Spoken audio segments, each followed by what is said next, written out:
30 April नंतरचे आयपीएलचे सर्व सामने महाराष्ट्राबाहेर हलवा. मुंबई हायकोर्टाचा बीसीसीआयला दणका.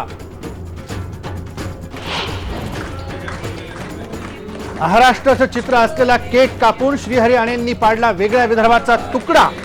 भंडाऱ्यात स्वतःचा वाढदिवस साजरा केला वादग्रस्त पद्धतीनं.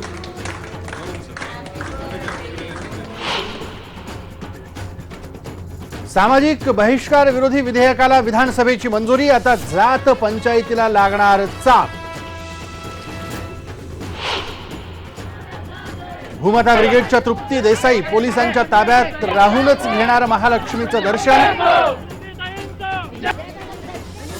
ड्रेसवरच घेणार दर्शन. कायदा सुव्यवस्थेचा प्रश्न निर्माण होऊ नये म्हणून पोलिसांचा निर्णय. गेल्या वर्षीचा कॅगचा अहवाल सभागृहात सादर. राज्यावर कर्जाचा वाढता डोंगर. अनावश्यक कर्ज टाळा. कॅगचा राज्य सरकारला सल्ला. आयबीएन लोकमतच्या बातमीनंतर कुस्तीपटू राहुल आवारेच्या बाबतीत मुख्यमंत्र्यांनी केंद्रीय क्रीडा मंत्र्यांशी केली चर्चा. त्याच्यावर अन्याय झाला असेल तर दखल घेण्याची केंद्राला केली विनंती. आयबीएन लोकमतच्या बातमीचा दणका. परभणीतल्या राहटी बंधाऱ्याची गळती त्वरित थांबवण्याचे जलसंपदा मंत्री गिरीश महाजन यांनी दिले आदेश.